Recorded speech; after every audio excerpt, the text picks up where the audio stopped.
4 chronographes très originaux avec une des légendes de Petite Montre entre amis, le retour d'Yvan. Il était venu nous présenter 2 modèles fantastiques à quartz, la Citizen, The Citizen, grosse surprise, gros coup de cœur, qualité de finition, précision.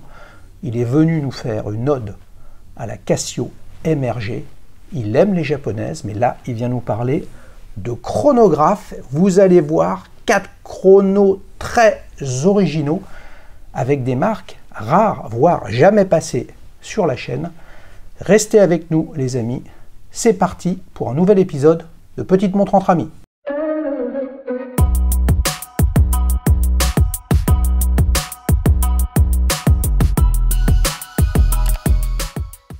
Salut Yvan. Salut. Ça va? Ah bah ça va bien. Je suis ravi de t'accueillir à nouveau. Ben oui, jamais 203. Et oui, jamais 203, et je crois qu'il y a un jamais 403 comme chez Peugeot. C'est ça. Et oui, fantastique, 403 Peugeot, il n'y a que les anciens qui s'en souviennent.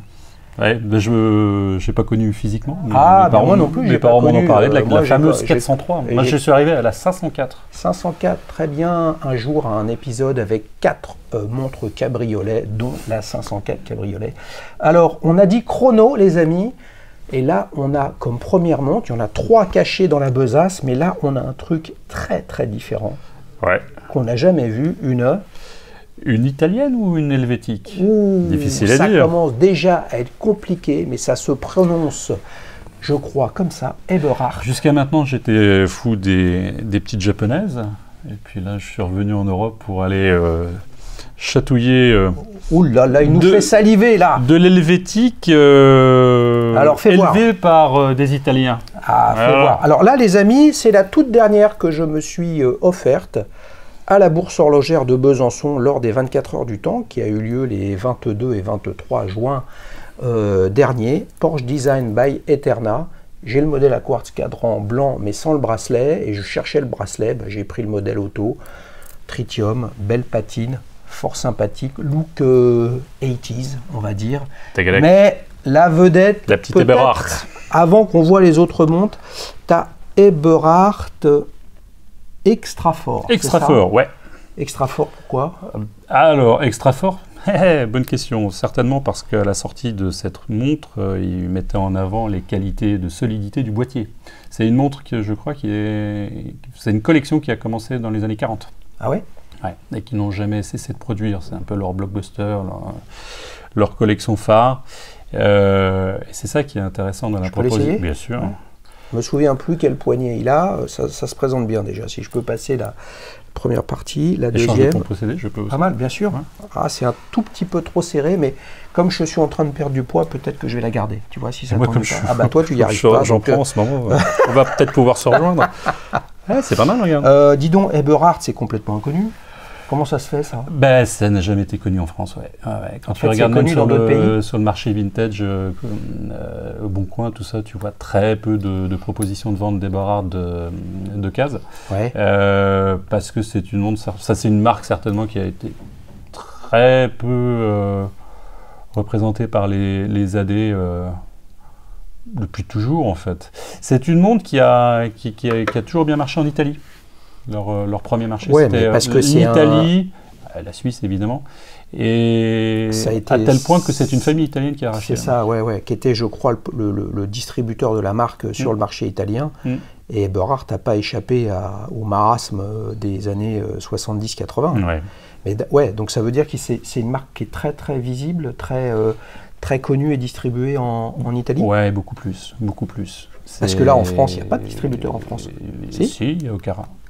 Donc tu l'as acheté chez Okara? Je l'ai acheté chez Ochrono, l'entité physique d'Okara. Ouais. Ok. Et je l'ai acheté parce que à une époque, Ochrono avait eu la bonne idée de faire venir quelques modèles qu'ils ont eu du mal à vendre. Ouais. Paradoxalement, ce sont des belles montres, mais voilà.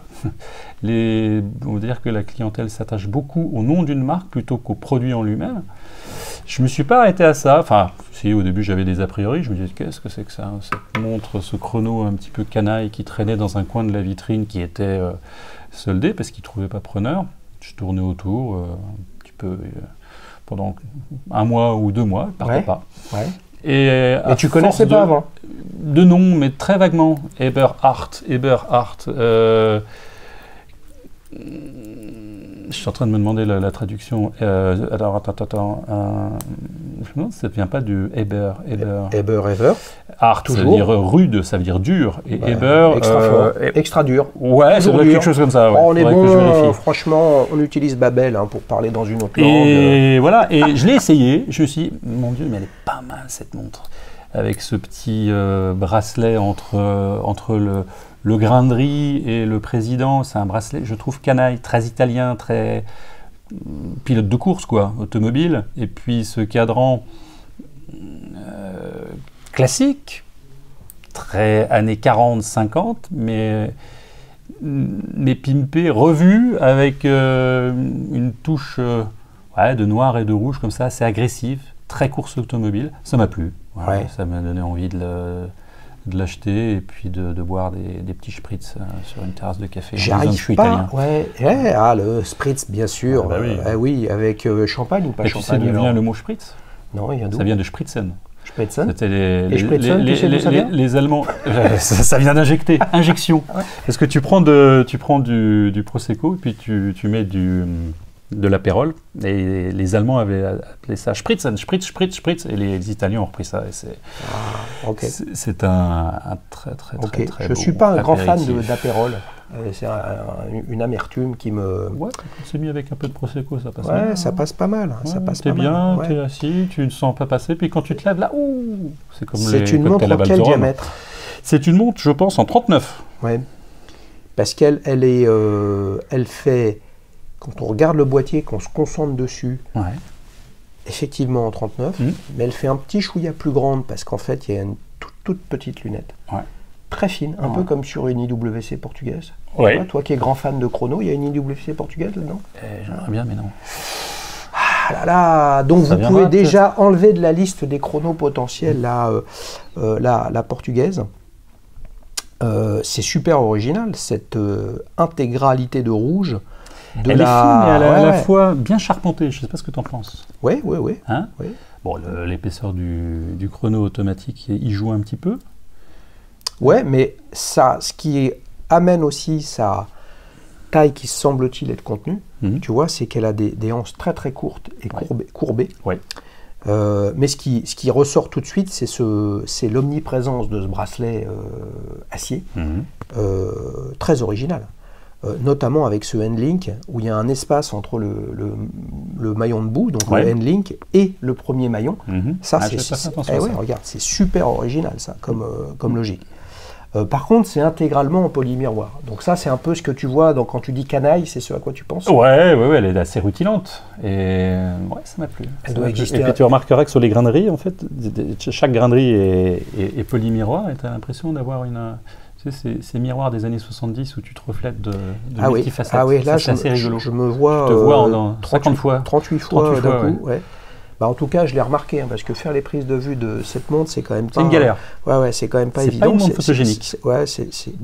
Ça claque. Il doit y en avoir en tout or. Ouais, il y en a eu. Ouais. On en trouve d'occasion des extra forts des années 50. Tout or, pour des prix très raisonnables, évidemment, parce que la marque n'est pas connue. Il y a de jolies affaires à faire. Ouais. Qu'est-ce qu'on a comme calibre là-dessus? On a un Valjoux, 77 50. Ouais, c'est ce qui me semblait au vu du bruit qu'il y avait. Là, je fais tourner la masse oscillante. C'est pas mal décoré. Oui, avec un joli perlage, et puis un pont qui est maison, qui est sympathique, avec le bouclier, là, Eberhardt. C'est leur sigle. Un de leurs sigles entre l'aigle et le bouclier. 5 atmosphères. Qu'est-ce qu'on a d'autre? Chronographe. En français, d'ailleurs, avec un E. C'est intéressant, ça. Ouais. Ils sont basés où, historiquement, Eberhardt? À Chaux-de-Fonds. À Chaux-de-Fonds, ok. Donc ils étaient à la Chaux-de-Fonds. Ils sont fait virer de la Chaux-de-Fonds au moment où ils ont eu des problèmes financiers. Ils sont revenus récemment à la Chaux-de-Fonds, à leur bureau de design. Ok. Tu as vu j'espère que vous l'avez vu, les amis, parce que si ce n'est pas le cas, c'est absolument fantastique. C'était mon coup de cœur. Jérôme, qui était venu avec sa Eberhardt Contographe. Ah oui. Cadran intégralement silver. Pas d'une lisibilité folle non plus, mais Moi, je trouve ça pas grave parce que c'est pas vraiment ce qu'on attend. Ouais, et c'est aussi le cas sur, sur ce chrono. Ah, tu penses à quand tu vois l'échelle tachymétrique tachymétrique rouge, elle est plus décorative que fonctionnelle parce que tu vois que dans une luminosité un peu plus faible, c'est pas comme ça que tu vas lire facilement. Oui, mais avec ma loupe magique, je le vois parfaitement, base 1000, ouais. Et on est bien à 90. Ouais, mais moi je trouve que ça lui donne un charme oui. qui est pas mal du tout. Un charme désuet. Tu la mettrais sur un bracelet cuir un peu racing avec une couture rouge. Eh ben, tu crois pas si bien dire. Alors, j'ai vu que cette montre-là, ce modèle spécifique, cette déclinaison-là, était normalement livrée avec le bracelet grosse maille de riz et un bracelet cuir avec une surpiqûre rouge, effectivement. Moi, j'ai jamais eu le bracelet cuir. C'est pas très grave parce que je la préfère sur acier.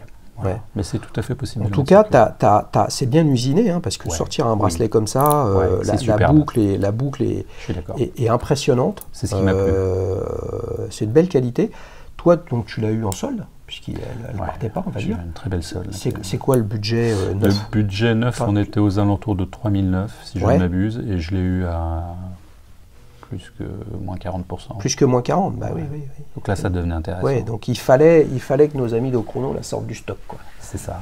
Ouais. Ça faisait trop longtemps qu'elle traînait. Ouais, mais avant toute chose, toi, en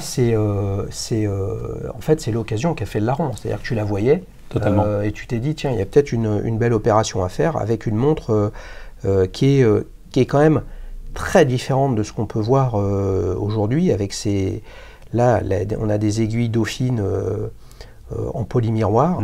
Tout est en polymiroir, en fait, dessus. Et avec des index qui alternent entre des bâtons et puis quand même ce 12 qui est là en applique. C'est plutôt propre. Après, c'est quand même toujours un peu épais. Propre des chronos Valjoux, quoi. Oui, mais mais là, je trouve que le caractère charpenté et compact de la boîte lui rend justice. Et cette épaisseur, finalement, elle passe bien. C'est un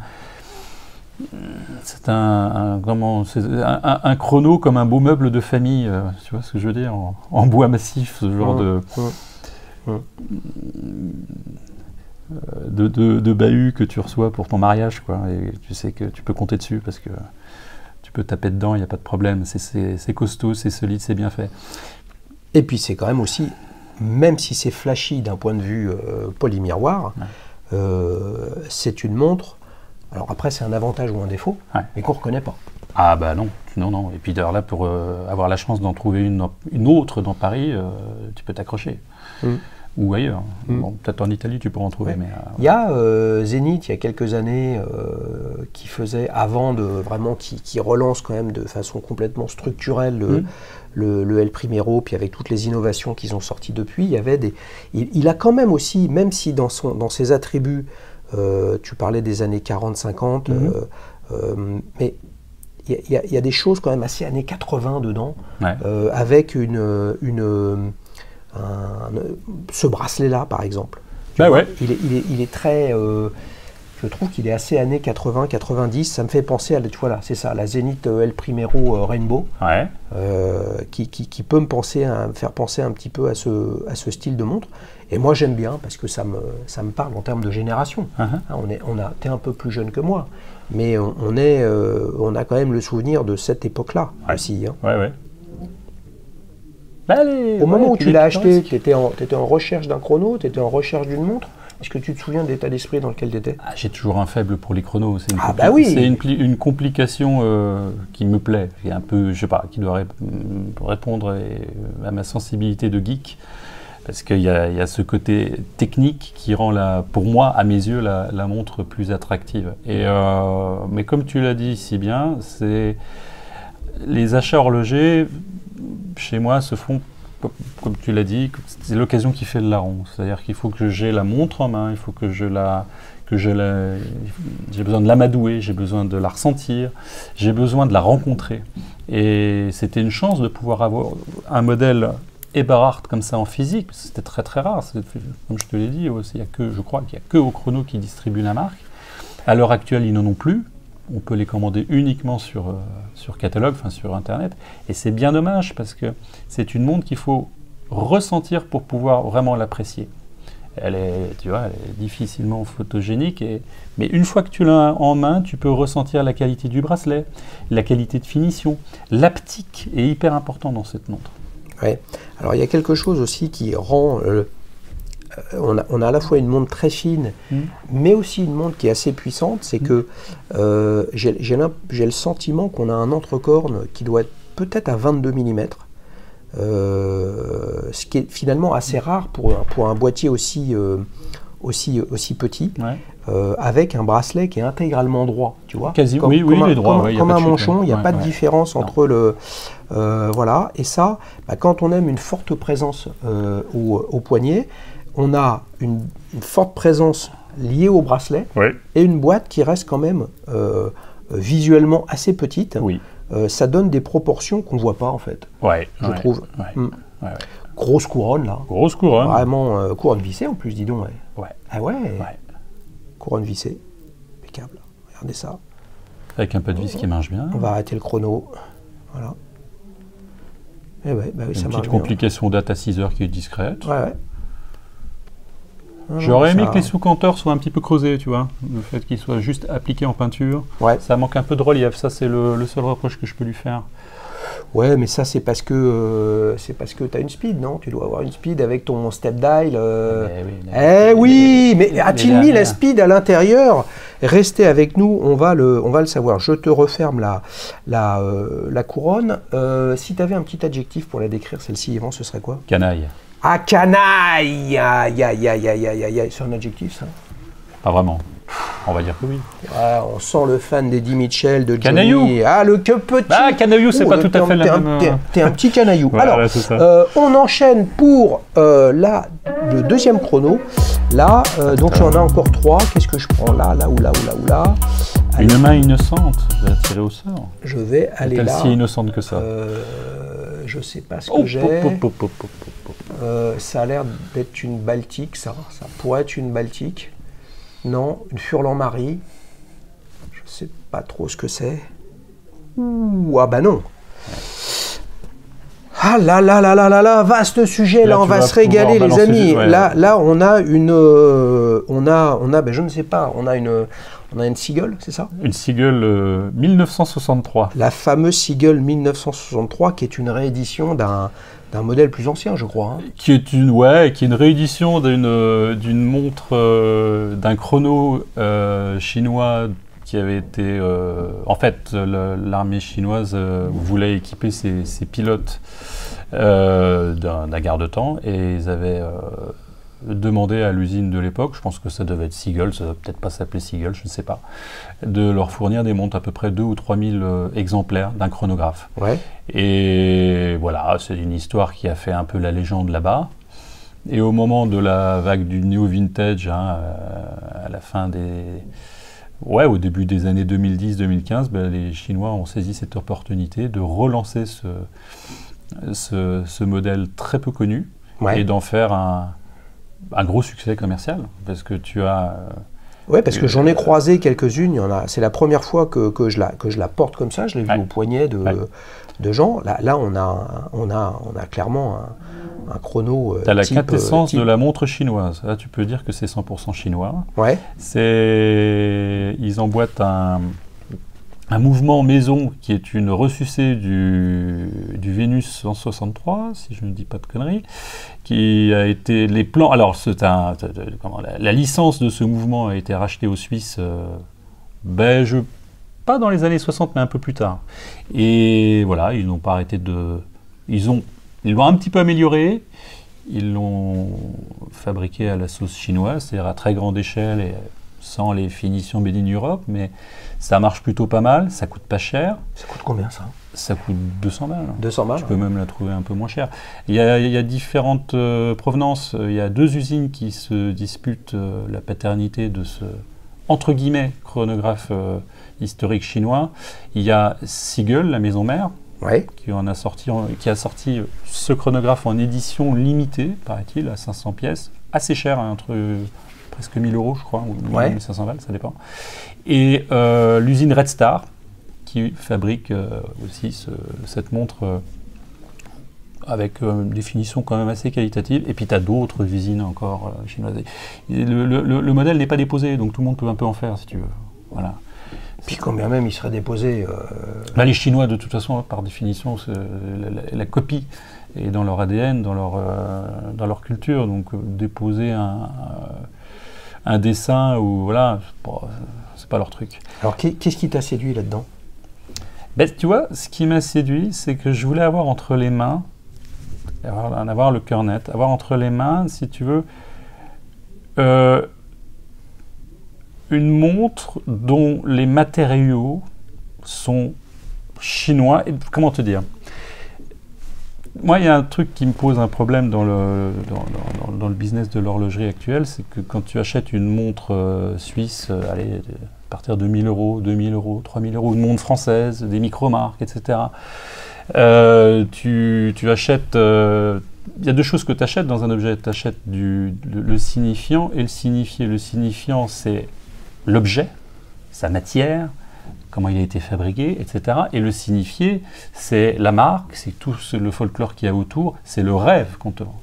Et là, tu n'en as pas vraiment de signifié, tu n'achètes pas une marque, tu n'achètes pas une légende, tu t'accapares pas la légende du chronographe chinois, tu t'en fous un peu, c'est très loin de toi, mais tu achètes l'objet en question, c'est-à-dire une montre 100% chinoise, faite par des Chinois, une boîte chinoise, et tu te rends compte que les Chinois, depuis 20 ans, tu sais, on le sait tous, fournissent l'horlogerie mondiale, et tu te retrouves avec un objet entre les mains qui pourrait être une montre à 2000 balles suisse ou une micro-marque française, et ça, c'est assez... C'est surprenant. Ouais, donc ça te perturbe, mais donc tu l'as acheté, tu l'as commandé. Et qu'est-ce que tu t'es dit en la recevant par rapport à cette Eberhard très différente en termes de look? Évidemment, le poids n'a rien à voir, mais là on a un énorme bracelet acier, etc. Mais si on se concentre sur la boîte, le cadran, les aiguilles, etc., qu'est-ce que tu en ressors de tout ça? Je ressors avec plein de questions. Je me dis, qu'est-ce qui... Voilà. En tant que collectionneur, qu'est-ce qui me fait vibrer? Est-ce que j'ai besoin de connaître la provenance, la façon dont ça a été fabriqué un matériel, ou est-ce que je me laisse juste embarquer par une histoire? Et bien de plus en plus, j'ai besoin de ressentir l'essence même du produit, c'est-à-dire sa qualité, sa provenance. Et voilà, tu veux, dans cette Eberhard, je me pose la question, bon, je pense que ce bracelet-là, il n'est pas fait en Chine. Il doit y avoir encore il doit y avoir un fabricant de bracelets italien, je suis presque sûr que Eberhard se fournit auprès d'un fabricant italien, et tu le ressens au niveau de la qualité. Et ça me parle, moi, en tant que consommateur, ça me parle en tant que collectionneur.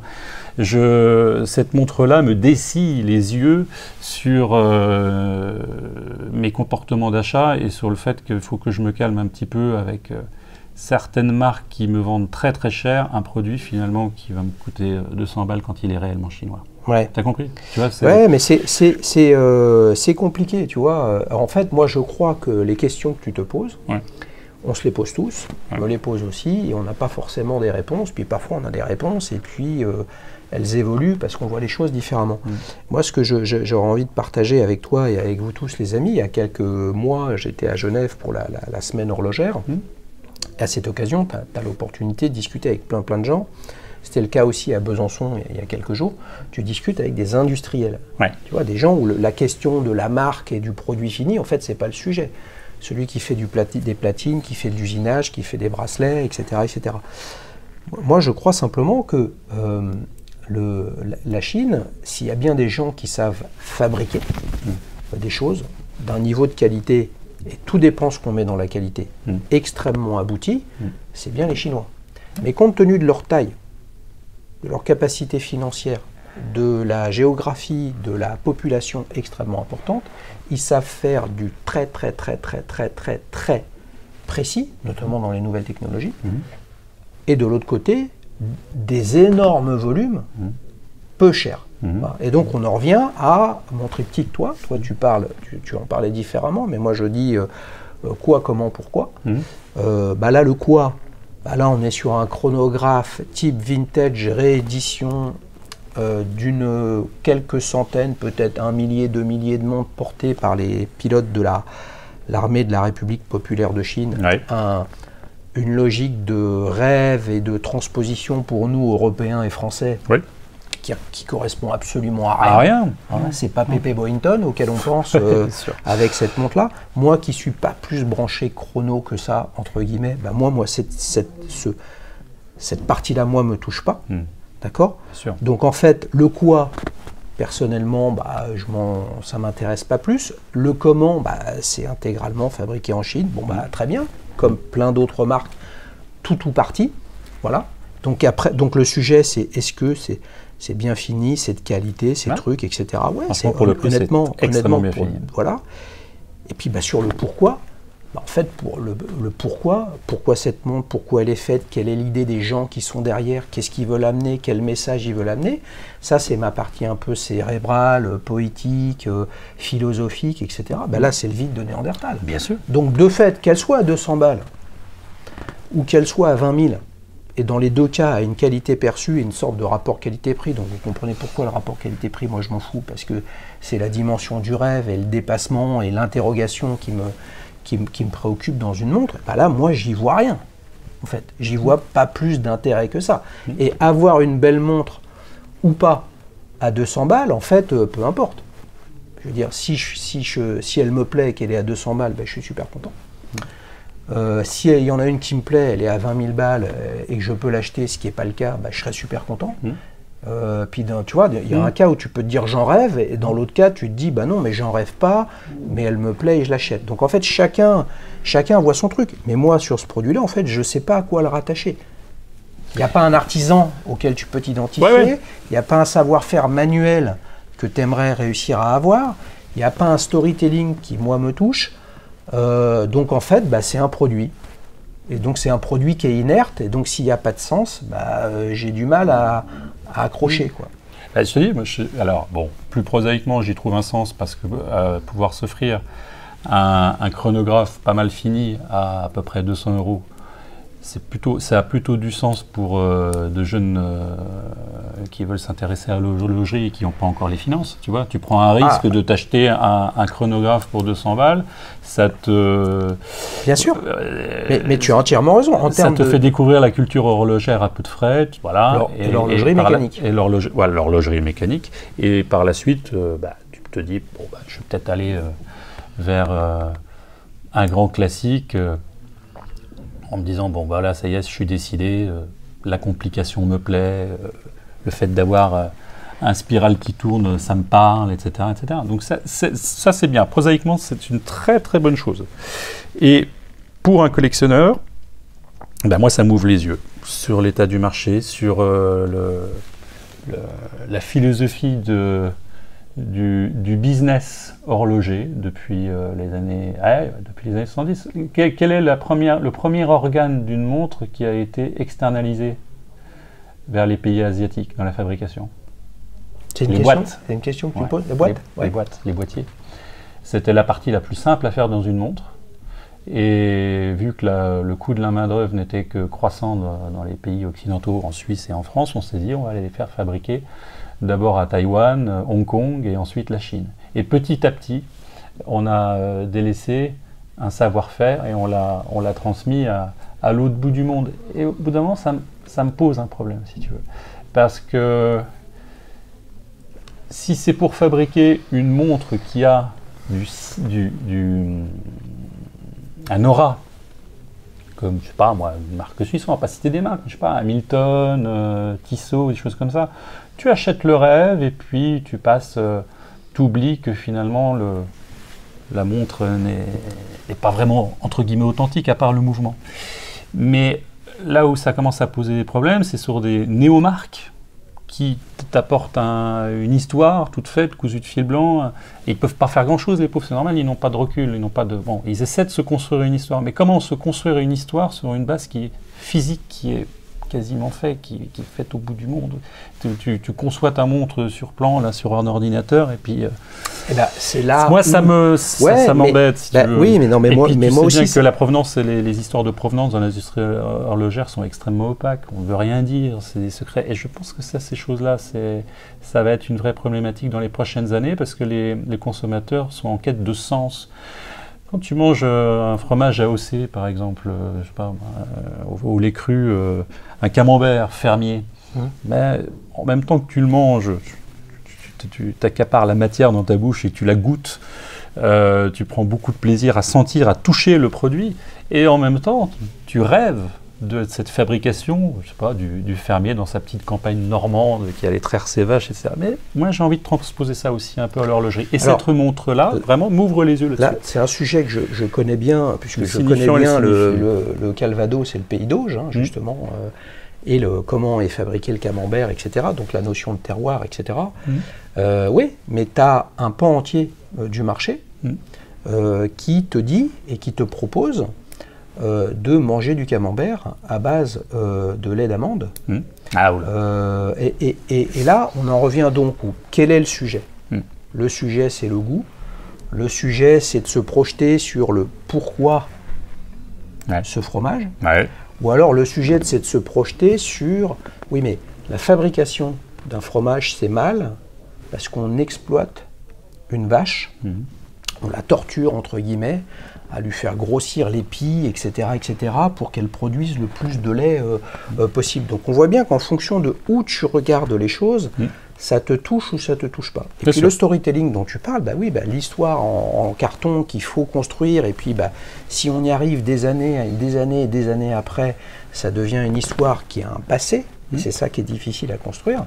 Aujourd'hui, le problème, c'est que si ton histoire que tu veux raconter, elle n'est pas faite avec un pilote, un plongeur, un sportif, un coureur, tout ce que tu veux, qui est allé par monts et par vaux avec ta montre, alors que bon, on sait plus ou moins que globalement, ça ne se passe pas comme ça, il y a d'autres champs qui pourraient être utilisés, mais ils font moins rêver. Donc, pour moi, une montre, c'est un message. Les marques veulent nous faire croire qu'une marque tire son aura d'histoire et de grandes conquêtes ou de récits de héros. Je ne suis pas totalement d'accord. Rolex, par exemple, a commencé ça avec un grand coup de génie marketing de son fondateur, Hans Willdorf, quand il a décidé de passer au poignet d'une nageuse sa fameuse Oyster perpétuelle, et je sais plus comment elle s'appelait, Mercedes Gleitz, et elle a traversé la Manche. Bon, voilà, tout était prévu d'avance. Il a créé un storytelling et il alimentait la légende de sa marque avec de grandes histoires héroïques. Et puis bon, il y a eu aussi l'histoire de l'Everest. Dès qu'il y avait une opération qui se montait, on envoyait des Rolex, etc. Mais je pense que ce qui fait l'aura d'une marque comme Rolex, ce qui fait l'aura d'une marque comme Omega ou d'autres, peu importe, c'est aussi la qualité à la base. C'est la qualité. Et la qualité passe par, déjà un ressenti à la main, à l'haptique.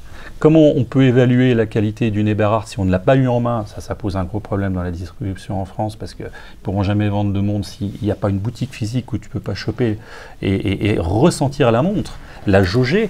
Et la qualité, elle se ressent très très vite, parce que je suis désolé,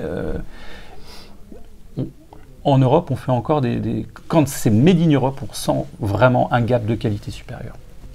Et dans les montres, à force d'en collectionner, tu finis par le Quel adjectif tu mets sur cette Seagull? J'ai pas pensé. Tu sais pas lequel donner? Parce que tout à l'heure, tu nous as dit que tu étais un petit canaillou. Transgressive. Ah oui. Allez, on enchaîne pour la troisième et avant-dernière. Alors, qu'est-ce qu'on va aller chercher par ici? Qu'est-ce qu'on va aller chercher par ici? Là, on a bracelet cuir, chrono, tu nous as dit des chronos, à peu de choses près, vu comme ça ressemble, c'est plus fin, ça ressemble à c'est une deuxième chinoise. Ça tombe bien qu'on soit tombé sur celle-ci juste après, parce qu'on va avoir une discussion différente. Là, on a une Lip Genève. Alors là, vous voyez, typiquement, qu'est-ce qui se passe? Moi, je suis un grand fan de Lip. Voilà. Alors, ça pourrait être l'inverse. Et là, tu t'allumes. Tu vois? Voilà. Et là, je me dis, je vais comparer les deux, quoi. Je vais comparer les deux. Tu peux les comparer, parce qu'elles sont très voisines, au final. Ah oui, dis donc. Alors là, on a une Lip Genève. Donc, Lip Genève, les amis, ça s'appelait Genève, parce qu'à l'intérieur, il y a un calibre Valjoux, 77. Au départ, et Vénus. tu avais le même calibre que dans la Seagull. Celle-ci, tu as un Valjoux. Dans les Genève? Ouais. D'accord. Ok. Mais en tout cas, c'était pas des mouvements LIP. Voilà. C'est pour ça que ça s'appelait Genève. C'était pour que LIP puisse monter en gamme. Franchement, quand tu regardes cette montre-là, tu as un cadran ensoleillé, tu as 2 sous-compteurs qui sont un avec un réo et en dessous, comme ça, index en applique. C'est une montre très intéressante. C'est super sexy, ça. Et c'est extrêmement fin comme montre. LIP, mon amour, c'est ça mon problème en fait. Hein. Tu en plus, j'étais à Besançon le week-end dernier. Oui. Alors, raconte-nous, tu l'as eu quand celle-là? Alors moi, c'est pas moi qui l'ai eu, j'en avais parlé là, dans un autre épisode de Petite montre entre amis. C'est une montre de famille que mon père a achetée en 1970, j'ai encore la facture. Ouais. Et qu'il a porté une paire d'années. Bon, dans les années 70, quand une montre tombait en panne, on ne pensait pas l'emmener chez l'horloger, elle a terminé dans un tiroir de guéridon. Pendant plus de 10 ans, et de temps en temps je la sortais quand j'étais tout gamin, je devais avoir 5-6 ans, je regardais, oh dis donc, elle est sympa cette montre. Elle était à l'époque montée sur bracelet milanais, sur maille milanaise. Ouais. La maille milanaise était cassée.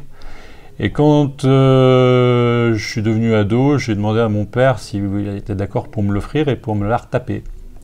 Il l'a emmené chez l'horloger du coin, elle est repartie, on l'a mis sur cuir et ça a été la première montre mécanique, belle montre mécanique, qui m'a éduqué aux belles choses que l'on porte sur un poignet. Voilà. T'es en quoi? T'es en... Je l'ai reperdu ensuite. 38, 36? Oh, c'est un 36 ça. Ouais. 36, 37, 36, 30. Ouais, c'est peut-être un 37. Tu sais ce qui se passe si elle me va? Il là, va pas me refiler la montre de son père quand même. Elle ne peut que t'aller puisque c'est une boucle réglable. Oui, mais je ne dérègle pas la boucle réglable. Ah. Ouais, mais le problème c'est qu'elle me va. Là, là. Alors je l'ai reperdu ensuite et je l'ai retrouvé il n'y a pas très longtemps, en 2020. Mon père l'avait conservée précieusement. Elle était dans un état assez pitoyable. Il faut savoir que c'est une montre sur un boîtier, on va dire monobloc, hein. Il n'y a pas de fond, le fond est plein si tu veux, et tout se sort par le devant. Et les horlogers à l'époque ne savaient pas trop comment faire, et tu vois, ils avaient même écrit une petite inscription, ne pas ouvrir par le fond. Et les mecs, ils bourrinaient avec des poissons pour essayer d'ouvrir, ce qui fait que cette montre s'était retrouvée avec des gros impacts.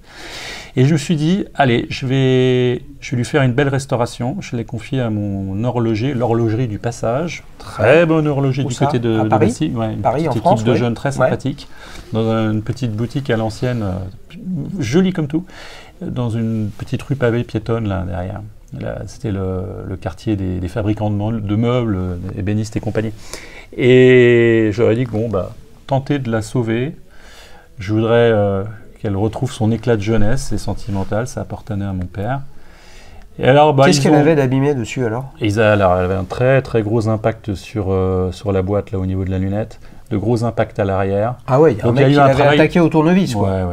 Et il y a eu donc un travail de recharge laser et de polissage. Léger, hein, c'est pas non plus... elle a gardé sa matière et son dessin. Et j'avoue, j'ai fait une chose pas très bien pour un collectionneur vintage.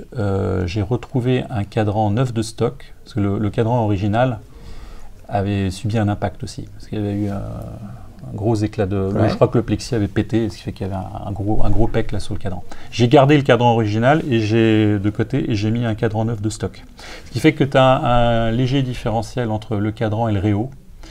Et là, je lance un appel à la communauté. Si jamais vous avez un petit réo tachymétrique sur Chronolip Genève qui traîne dans votre tiroir, n'hésitez pas à me contacter personnellement. Oui, parce que tu as une différence de couleur. Oui. Il y a une différence de patine. Oui. J'avais pensé à le faire refaire chez un cadranier, mais je pense que le résultat n'aura pas été très bon. Je ziote aussi du côté des Top Time, et là-dessus, c'est pour une petite... parenthèse assez intéressante historique, c'est une montre qui a été faite en collaboration, je pense, avec Breitling, parce que c'est l'équivalent du Top Time. Oui. C'était des collections qui étaient censées renouveler l'esprit montre mécanique au début des années 70 pour lui redonner un souffle de jeunesse. C'était des montres qui ciblaient une clientèle jeune. Et voilà, c'était un peu la montre dans le coup, dans l'air du temps. Voilà.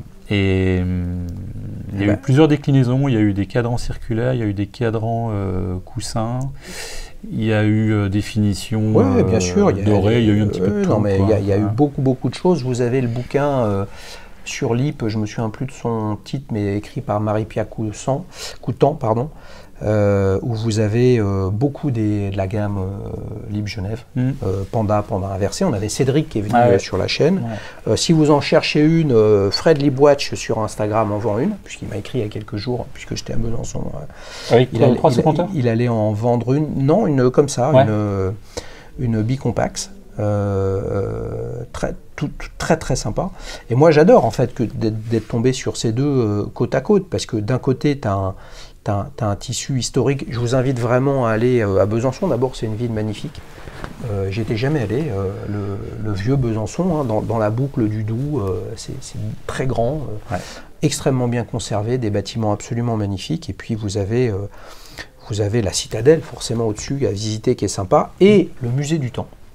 Remarquable. Et là, vous avez bien évidemment toute une partie sur l'IP, et c'est encore plus mythique, quasiment mythologique en fait, l'affaire LIP. J'ai appris plein de choses qui assez intéressantes. Et bien forcément, quand on regarde ces deux montres, je reviens au triptyque quoi, comment, pourquoi. Effectivement, sur la passionnant d'avoir les deux en fait. Et c'est ça qui est intéressant. C'est ça qui est intéressant dans l'horlogerie, c'est que chacun voit midi à sa porte. Là, il y a un ancrage historique, territorial, sociétal avec l'IP et dans la région du Doubs. Et là, tu as la mondialisation à outrance. Voilà. Et quand même, je suis sûr qu'en Chine, il y a des chercheurs, des historiens, il y a des collectionneurs, il y a des gens qui préservent ce patrimoine, et il y a des choses passionnantes à raconter.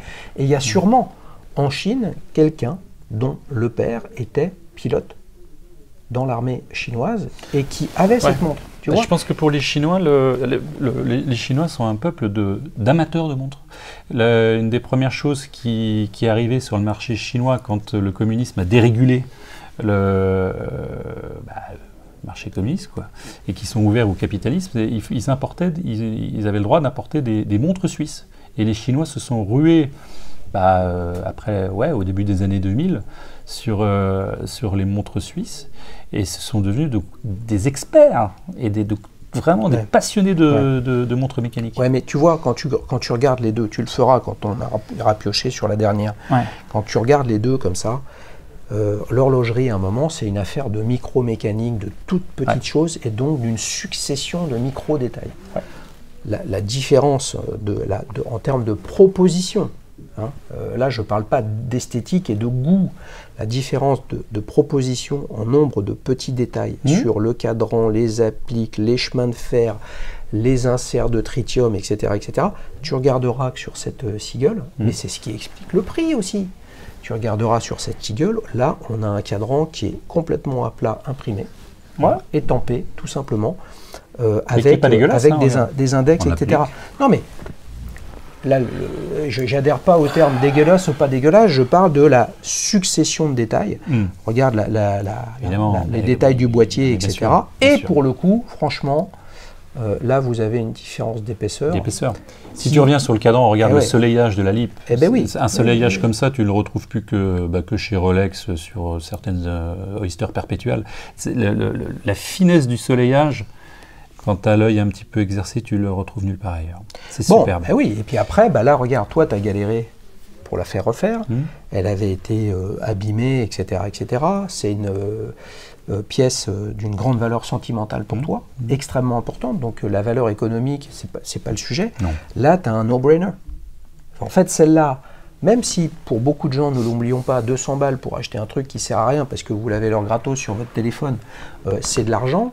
En fait, cette montre-là, le jour où elle ne marche plus, où tu la perds, où tu la fais tomber, où elle se casse, ou peu importe, en fait... Elle est obsolescente.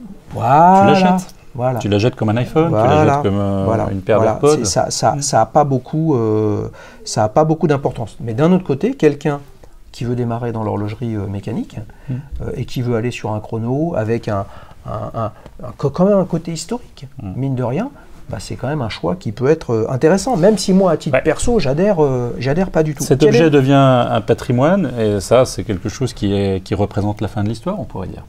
Ouais, c'est la fin du temps. Voilà. Voilà, la fin du temps, c'est quand il n'y a plus d'histoire sur une montre, c'est-à-dire qu'un jour, elle ne marchera plus. C'est vertigineux. Et c'est pas grave. La vache, c'est compliqué. Ils ont passé le bac philo, les jeunes, je crois, là. Hein. Sinon, on va les faire réfléchir sur le temps qui passe. Un petit adjectif pour cette lip absolument magnifique, Yvan.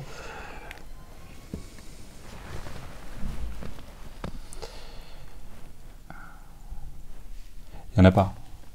Je peux pas qualifier, il y a tellement de choses. Ça représente ma jeunesse, ça représente mon père, ça représente... Donc c'est la montre la plus importante des trois pour toi. Oui, bien sûr. Bah oui, clairement. Et voilà, qu'est-ce qui fait qu'on tient une montre?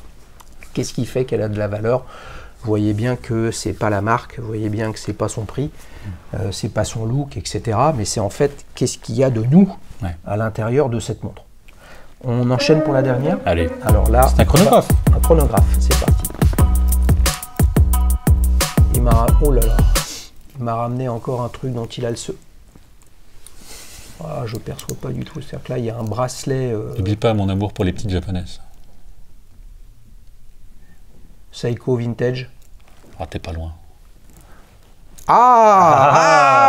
Loin et très loin. La vache. Une montre de manufacture. Cassiotron. Ouais. La première. Ah oui, je suis bête, bien sûr. J'ai pas fait le lien avec la MRG. Mais alors, maintenant, ça, c'est antérieur. Alors, ça, c'est la réédition. C'est la réédition pour les 50 ans de la première montre digitale de Casio. Avant la G-Shock. Ah oui, bien sûr, parce que la G-Shock, c'est 83. Donc, première montre LCD de 74. Casio. 74. Waouh. Voilà, c'est une copie, c'est une copie interne. Hein. Ils ont ressorti la montre qu'ils avaient produite en 1974. Ils n'avaient plus les plans, figure-toi. Donc ils ont été obligés de reprendre une montre vintage qu'ils devaient avoir dans un tiroir de l'entreprise. Ils ont fait un scan du boîtier pour retrouver les cotes exactes. Et ils ont refait la montre. Je suis très agréablement surpris par la richesse esthétique, et on en revient au détail, dont je parlais tout à l'heure, du boîtier. Extrêmement sympa, ça. Ouais. Mais c'est une série limitée, ça. Ouais, c'est une série... Combien d'exemplaires? Attends, c'est au dos. Il doit y avoir 2000 exemplaires, je crois, monde. Monde. Il y a dû y en avoir une cinquantaine en... Si tu as des bons yeux, tu peux voir quelque part. Je crois que c'est 2000. Et il y a une cinquantaine d'exemplaires en France, où tu es parti en moins de 24 heures. Bon, j'ai eu la chance de mettre la main sur un modèle. Mais on a de la chance, parce qu'évidemment... redévelopper une montre comme ça de A à Z pour en faire 2000 exemplaires, on n'allait pas croire les Japonais quand même. Ils ressortent ce modèle-là sous l'appellation Sea and Sun, c'est pas Sea, Sex and Sun, mais c'est un truc dans ce goût-là. C'est mer et terre bleu. C'est une ils refont une ressucée du modèle avec des couleurs différentes. Elle n'est pas en série limitée, mais on peut quand même l'acheter. Ça, je trouve ça très bien de la part de Casio. Bah oui, j'allais dire, ça aurait été étonnant. Ça ressemble à un pré-lancement, on va dire. C'est un pré-lancement, comme toujours. Ben, il ne faut jamais se fier aux séries limitées, ça n'existe pas. Et puis tout est limité par définition. Et ça, c'est quoi ça? Quand c'est sorti, tu t'es dit, bien sûr, tu as vu ton intérêt pour Casio et de remonter aux sources de ce qu'ils ont fait avec la G-Shock. C'est l'esthétique qui t'a plu? C'est quoi? Là, on est dans l'esthétique, c'est le pivot esthétique des montres digitales japonaises. Voilà, c'est le maître étalon de tout ce qui va suivre par la suite chez Seiko, chez Casio, Timex. Pendant qu'il parle, je regarde les fuseaux horaires. Hein. Donc là, on a un module moderne dedans maintenant. Hong Kong, il est 17h45 à Hong Kong. Alors qu'il est 11h45 à Paris. On va regarder fuseau horaire New York. Quelle heure est-il à New York? Là, t'enlèves moins 6, moins 7. Il doit être 5 heures. 5h45, moins 6, bien vu. Là, on revient au 1.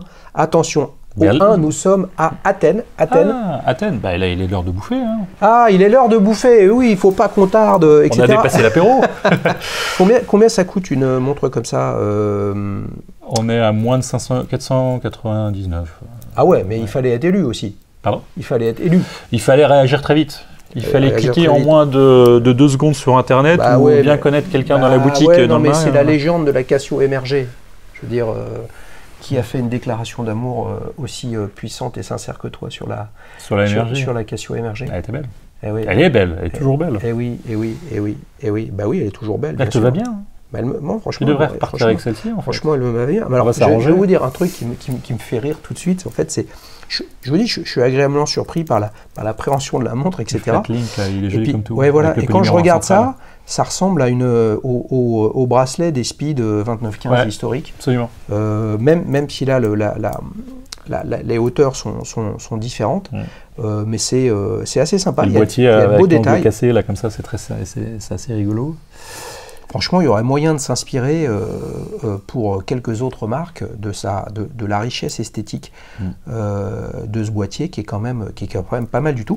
Ils ont mis là-dedans il y a un module de G-Shock dedans. Comment ça se Ouais, passe? c'est ça. C'est un module de Donc, G-Shock. donc j'ai cru comprendre au dos En réadaptant elle est solaire aussi. le panneau LCD pour que Hein, elle est solaire. Ouais. Et elle est Solaire, radio-pilotée. multibande 5, ça veut dire qu'elle est radio-pilotée. Radio-pilotée et connectée à ton smartphone pour pouvoir la mettre à l'heure, soit via les antennes mondiales, soit en Bluetooth par ton téléphone. Donc tu as les deux possibilités. Bah, elle a un sacré petit look parce qu'elle elle fait pas du tout, sportive. Non. Tu vois là, il y a une lunette interne, on va l'appeler comme ça, ou un réo cannelé. C'est du Casio vintage de qualité, parce que tu sais, il y a toute cette gamme de Casio vintage qui, je trouve, bon, voilà, pour le coup, C'est pas du tout on en le a prix pour son aussi, argent, ça coûte 40-50 balles, mais c'est des boîtiers en plastique chromés, c'est pas très... Là, on retrouve vraiment l'esprit de ces montres des années 70, c'est la même. Hein. Voilà, il y a un chronomètre. Ouais. Attendez, je lance le chronomètre. Ouh, c'est parti! Attention. Alors, on n'a pas fait le 60 secondes chrono parce que j'ai pas eu le temps de le préparer. Mais j'en avais déjà fait un la dernière tu fois. étais venu spécialement pour. Ouais. On avait déjà fait un? Ouais. Eh oui, c'est vrai. Non, je perds la boule. Non, mais c'est...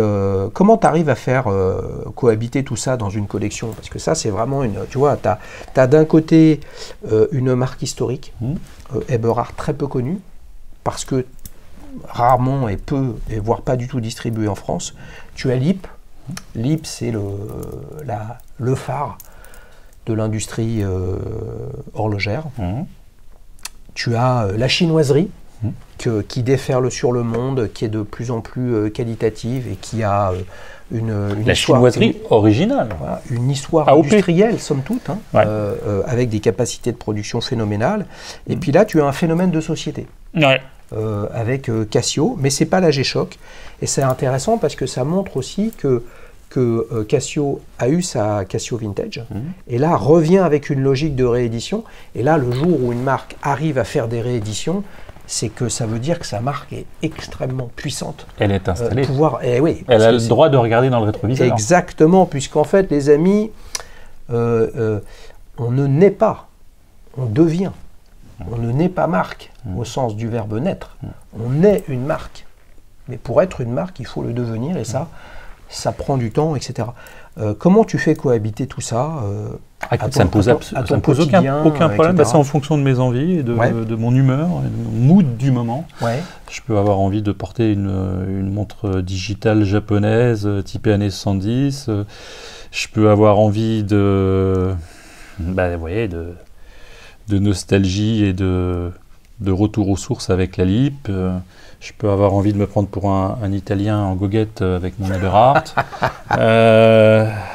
Je peux avoir envie d'être un consommateur mondialisé avec ma montre chinoise, que je trouve sympa. Ouais. Tu as vu, je l'ai monté sur un petit bracelet pour le coup, très sympa, en cordovan.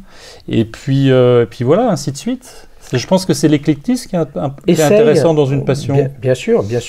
Surtout le questionnement. Et on a disons qu'on est monomaniaque dans la passion horlogère, on pourrait aussi collectionner d'autres choses, mais on peut être monomaniaque dans notre passion, mais éclectique à l'intérieur de celle-ci. Voilà. Tu as entièrement raison, et c'est un bon résumé. Si tu déconnectes la filiation familiale avec la LIP, vraiment essaye de la déconnecter. Et tu te concentres sur l'esthétique, la fiabilité, la facilité à porter, etc. Laquelle tu mettrais en numéro 1 sur toutes ces montres?